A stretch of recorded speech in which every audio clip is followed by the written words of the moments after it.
prends l'axe ça là, comme référence. D'accord? Pour les deux cas de figure.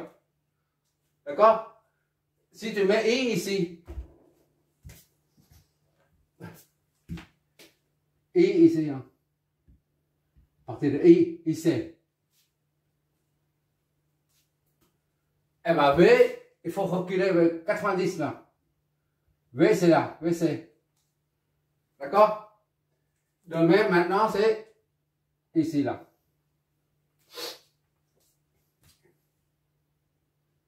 I et V. I il est là, IL.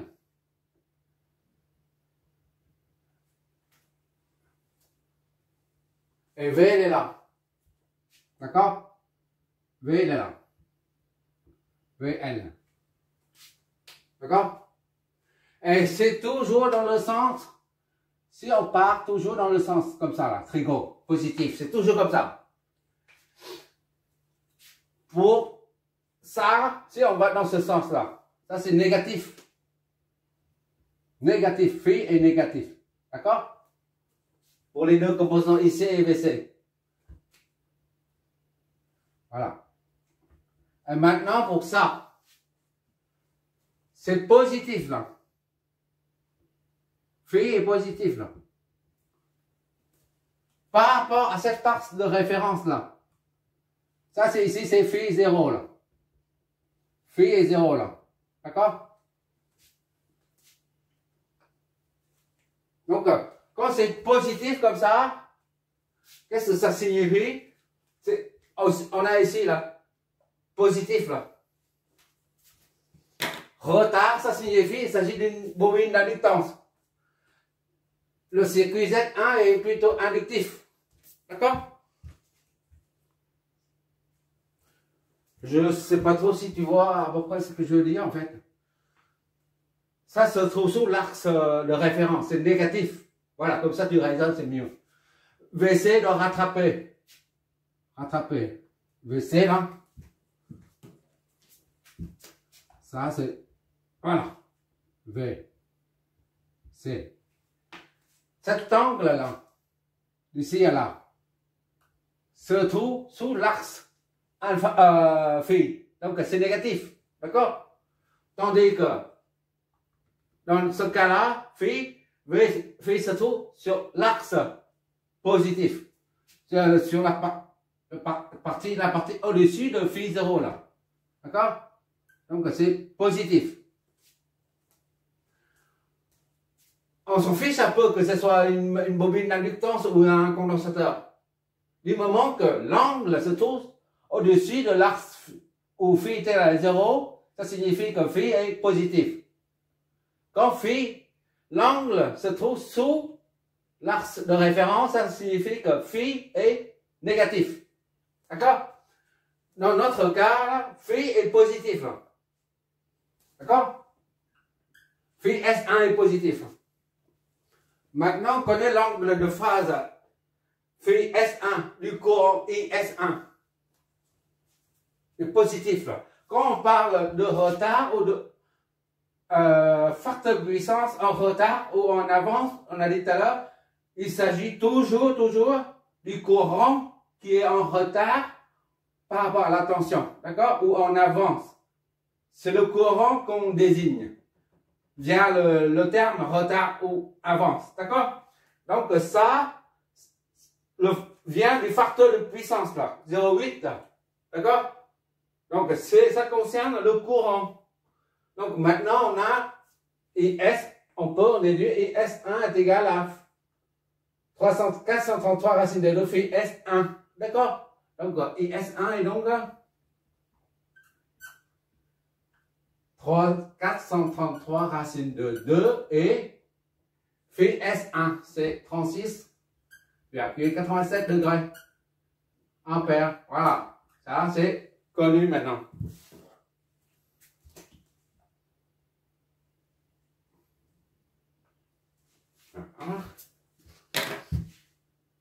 Encore, je convertis carrément en chiffre décimal, en nombre décimal. Voilà. Multiplié par racine de 2, d'accord? Ça donne ça. ça va faire 612,354 et 36,87 degrés ampères en amplitude, d'accord? Voilà. Maintenant, c'est phi S2 maintenant. En facteur puissance 2 là, FP2 est égal à 0,1. D'accord? Ici 0,8, ici 0,1. Avance, on avance. C'est le contraire de l'autre. D'accord? L'autre c'est en retard, maintenant c'est contraire, c'est en avance.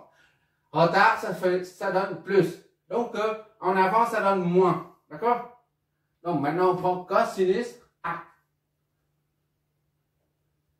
Cosinus de phi S2 est égal à FP2 est égal à 0,1. D'accord? Soit, ce petit tu vois là, là. Ok, tu vois toujours. Soit à cosinus de 0,1, ça te donne phi S2. D'accord? D'accord? Donc phi S2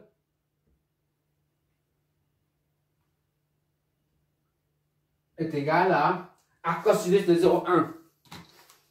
On va voir tout de suite. À cosinus 0,1. Voilà. Tu regardes par toi-même là. Ok. 84. Je sais pas si tu vois. Voilà. 84.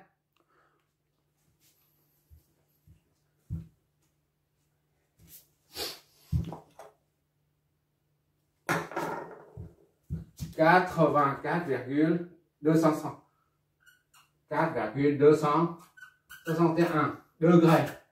D'accord? Quand c'est retard, c'est plus. Donc, c'est négatif. D'accord? Donc, ça devient VS2 moins 8,21 degrés. Voilà. Ok, tu vois.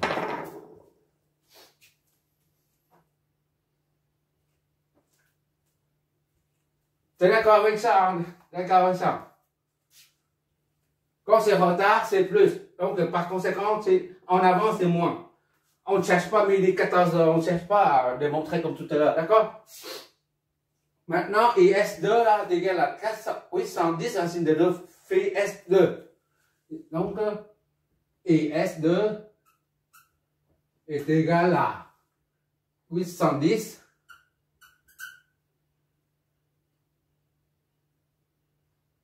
racine de 2 phi S2 moins 4,84 231. Ça, c'est en ampères. D'accord? C'est pas des kiloampères, d'accord? C'est des ampères. Seulement les volts, là, les tensions, on met en kilovolts. Sinon, les intensités, on a mis en ampères efficaces. Maintenant, c'est en ampères. Voilà. Ça fait 410 volts ampères efficaces. D'accord?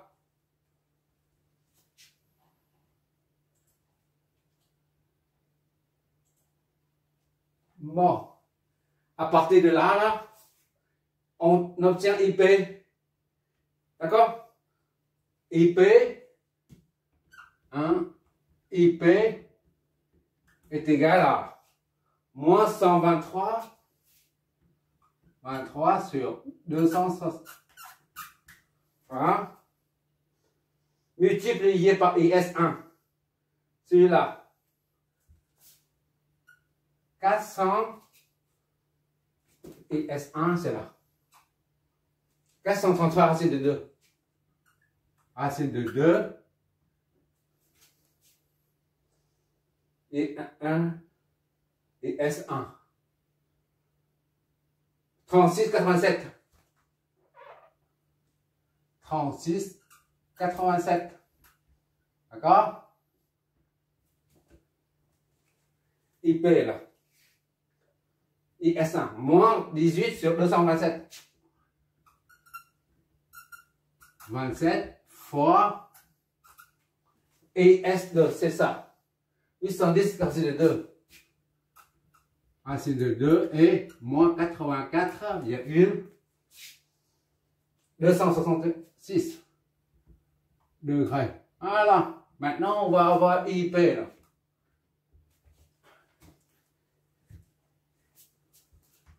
IP est égal donc calculatrice.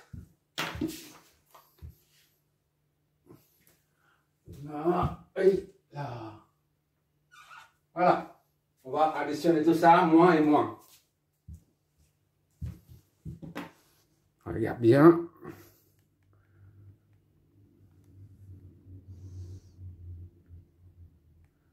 D'accord? Moins ça. L'angle, c'est 84. D'accord? Et ça nous donne ça. En module des phases, qu'est-ce que ça nous donne? Voilà. On va noter tout ça. C'est 295, 265, moins 158.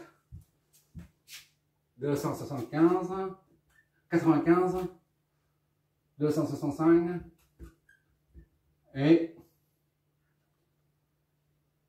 moins 158,398 degrés ampères.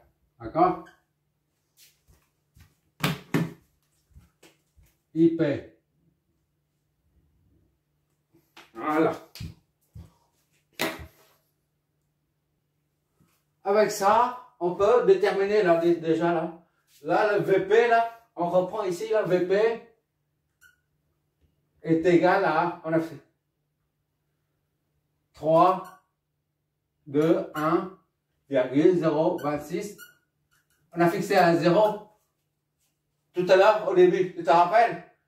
Et lorsqu'on fixe à 0, il faut c'est que c'est devient équilibré, on obtiendra moins 158, 398. D'accord?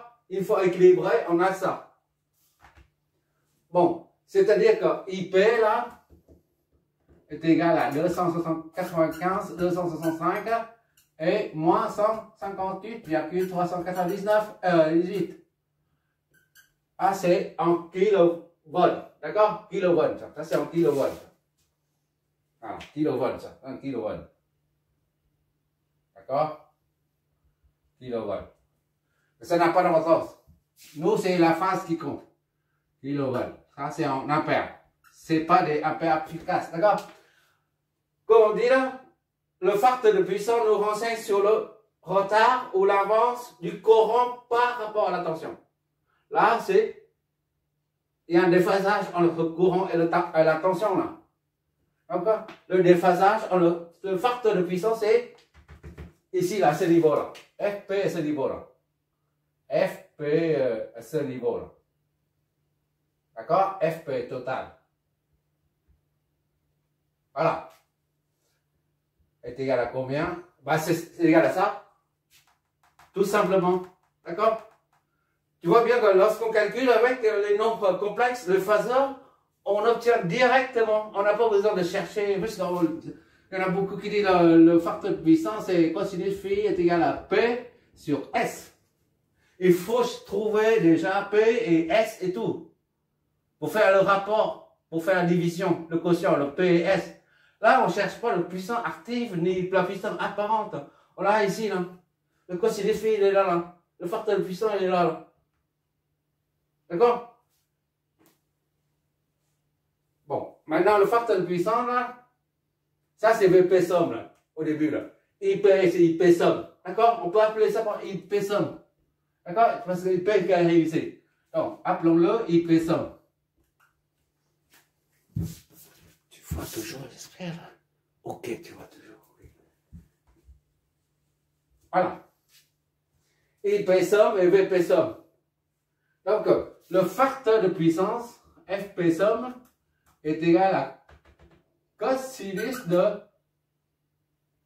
phi P somme, si tu préfères. D'accord? Phi P somme. Voilà. C'est ça, là, en fait. Est égal à cosinus de moins 558,398 degrés. Voilà. Donc, FP somme est égal à cosinus de phi P somme. Donc, est égal à combien? Ah, on va bien voir.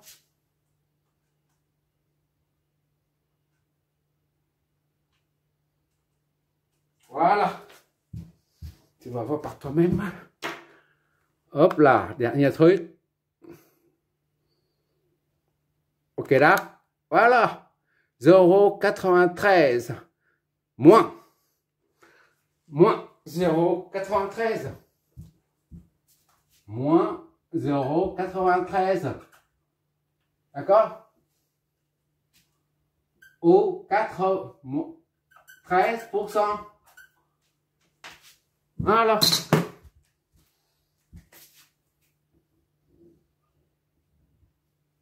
FP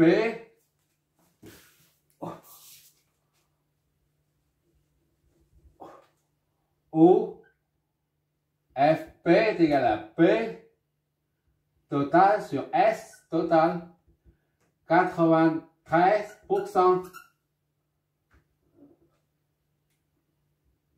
Voilà. Facteur total. Alors là ici.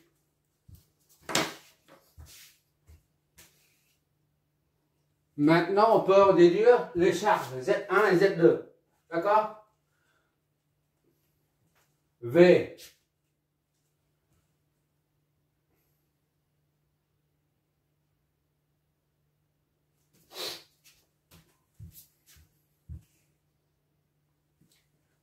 Bon, V, pour trouver Z là. V, Z1 est égal à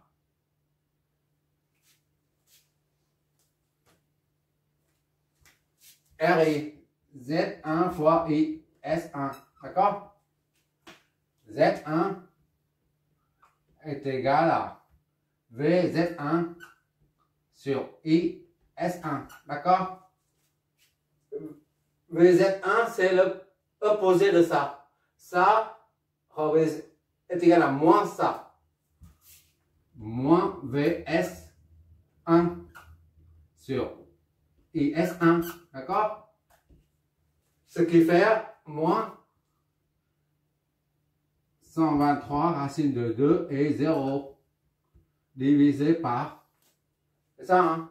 Kilovolt. Donc il faut multiplier par 10 puissance 3 et 0 volt, et 0 phase, divisé par IS1, 443 racine de 2, d'accord? 36,87. 36,87. Voilà.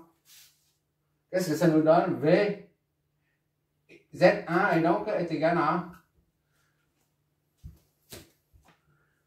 et hop là, V, là, voilà, d'accord?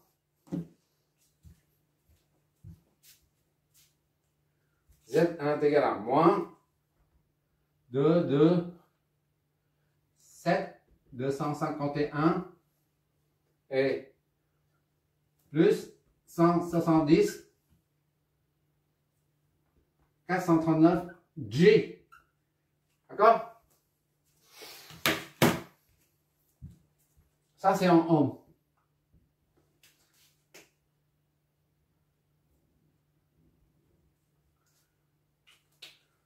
Ne t'inquiète pas pour le signe moins. Ça, c'est la partie réelle. Ça, c'est la partie imaginaire. D'accord? Imaginaire. Pour un récepteur, avec la convention de récepteur, on doit trouver 227,251 ohms. Partie réelle, d'accord? Mais quand c'est négatif, c'est que ça fournit.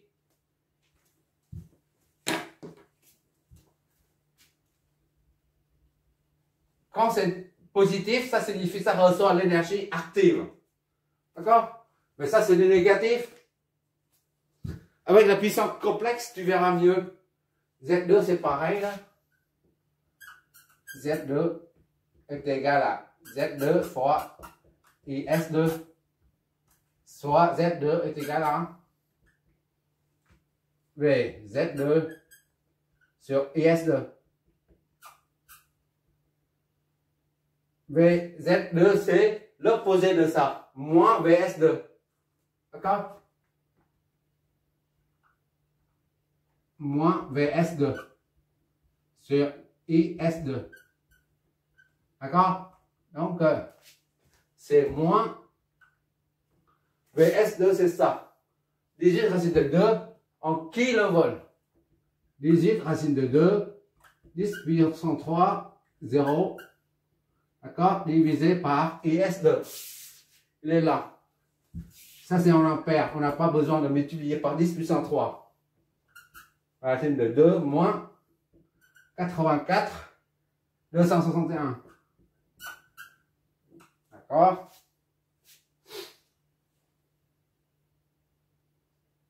Qu'est-ce que ça nous donne? Z2 est égal donc à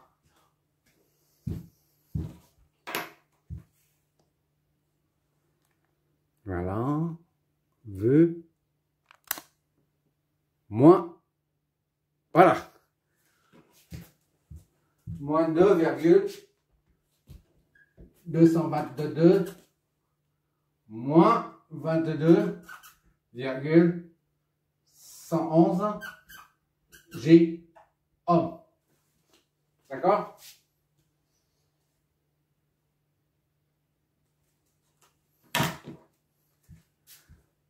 Au fur et à mesure de l'avancement, tu vas découvrir des résistances négatives.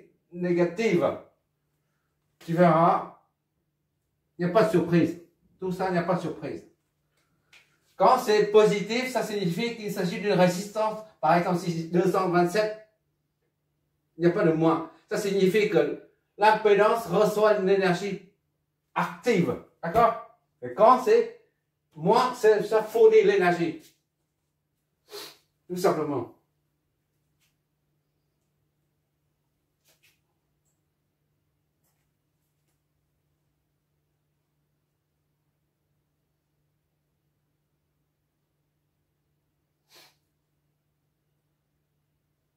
Bon, maintenant, on peut vérifier là,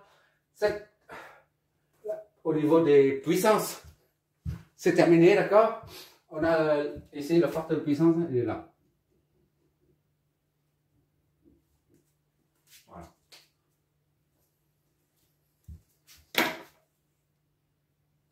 Dernière chose, le facteur de puissance, on a dit c'est 93%. Ou moins quelque chose, moins 0,93, d'accord? Tu peux à la limite vérifier ici en prenant arc tangent de ça divisé par ça en valeur absolue, d'accord? Et je veux dire le facteur de puissance de 1 0,8, tu peux vérifier avec cette charge là. Ça, arc tangent de ça divisé par ça donne 0,8. Au lieu de prendre le cosinus. De même ici tu prends arc tangent de ça divisé par ça en valeur absolue, ça te donne le facteur de puissance de la deuxième charge. D'accord? On fait ça et on va comparer. Voilà, ça te donne. D'accord? Ça donne 36,87. 36,87, c'est là. On a trouvé tout là. 36,87. Maintenant, tu prends cosinus de ça. Cosinus du résultat. D'accord? Ça te donne 0,8. Tu retrouves 0,8 là. On va vérifier le deuxième là. Arc tangent de ça divisé par ça. D'accord? arctangent de 22,111 divisé par 2,222, voilà.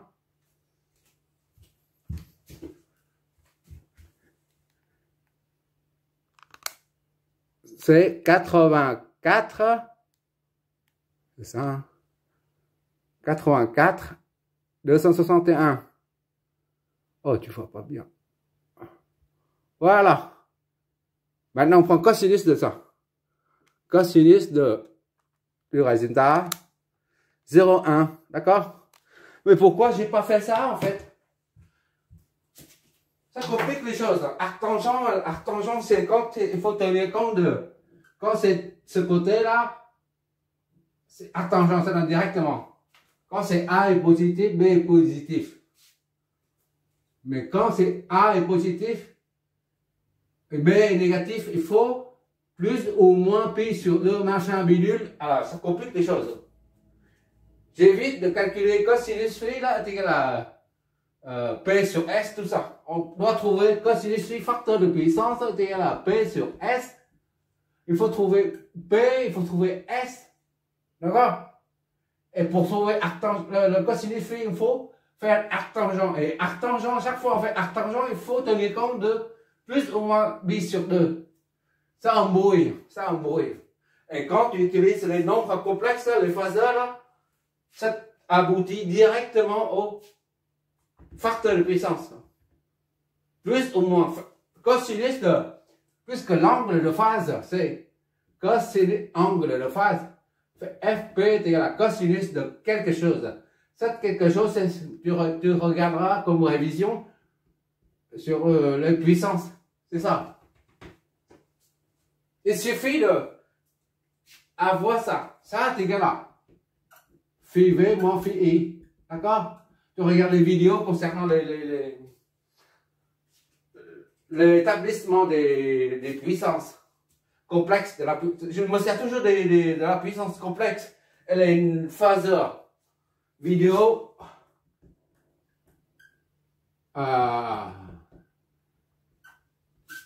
Phaseur et puissance complexe. Complexe, voilà. Je me sers toujours de ça. Ça simplifie la vie. On n'a même pas besoin de chercher le puissant actif, puissant réactif, puisque dans la puissance complexe, tout ça se retrouve dans la puissance complexe. Et lorsqu'on utilise les phaseurs, là, le courant et tension, on aboutit directement au cosinus phi, au facteur de puissance. D'accord? Voilà. Et si le cosinus total, c'est 0,93. D'accord? Et si tu ajoutes, tu dis, voilà, le facteur de puissance total, ce sera le facteur de puissance de celui-là, plus celui-là. Ben, c'est pas pareil, 90. La somme des deux, 90. Tandis que là, c'est 93. C'est pas pareil, d'accord?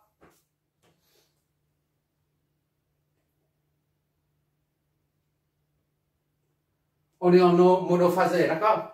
Le facteur de puissance de ça plus le facteur de puissance de ça n'est pas égal à... La somme des deux n'est pas égale à ça. D'accord? C'est toujours en fonction de I total.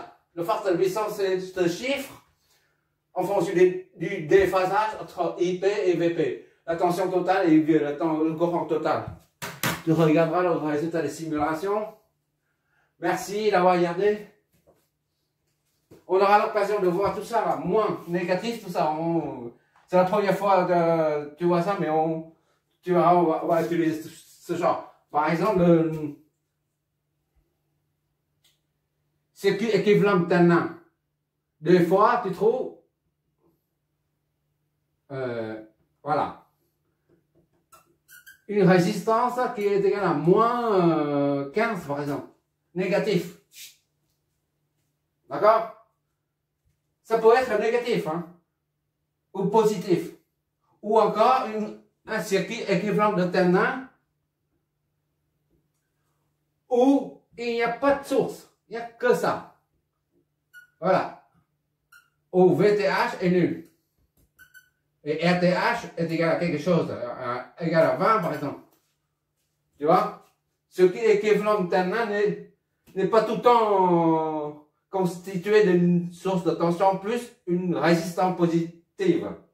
Ça peut être négative et un circuit équivalent de ternain peut ne pas avoir de tension de ternain.